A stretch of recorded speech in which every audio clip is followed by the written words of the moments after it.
All right, it's 7:35 a.m. on May 19th, 2020, and I got a big day ahead of me, and I don't want it to get every day I get bombarded with the bad karma that other people that were allowed to have jobs and were allowed to have families and allowed to own private property and were allowed to engage in ordinary political process and maybe even get like a couple of nice documents on their record, like I don't know, college diplomas or advanced degrees, or maybe they were even able to buy a couple bonds themselves, or they have a 401 k that has some fucking portfolio with a variety of instruments in it.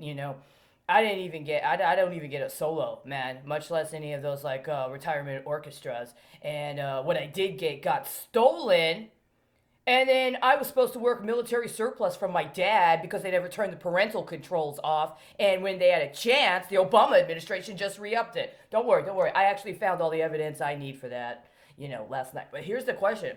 What's going on with the accounting world, man? I need to know. See, I've had this theory that one of the reasons they busted Arthur Andersen is because for 20 years, Arthur Andersen was trying to get the government to follow the law.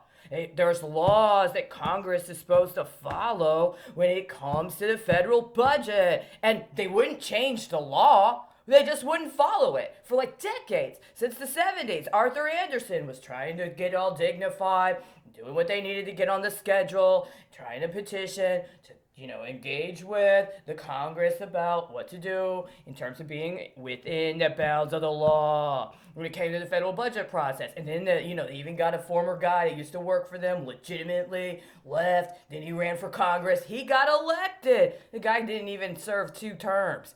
He was so disgusted and disappointed. He didn't even go back. I know the guy's trying to do some stuff now. He's not dead, by the way, but Arthur Andersen is.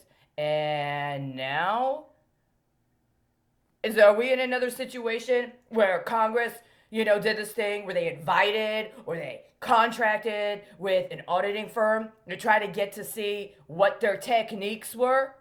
To try out the auditing firm and their style to see if they liked it? And then what? They're going to come up with some contrivance about busting it so that then they can claim it. And now that they've totally trashed the American economy to make us look like we're in such desperate need of Congress to save us. Now, what are they going to do? Are they going to bust an accounting firm that has some fucking techniques they like so that they can, again, scatter it to the winds of whoever was allowed to get to Congress this time, who was allowed to be considered a congressman or a senator this time, so that they can, again, break the fucking law and defraud the people and put us into a new situation of illegal debt, only this time they're going to use another accounting firm's techniques?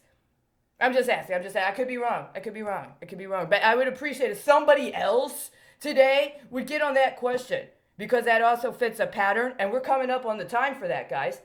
We're coming up on the 20-year bond somebody took out that they need to flip. And I'm really, really concerned about who's allowed to actually come to maturity on their bonds and who's not. Who doesn't get to vest and why?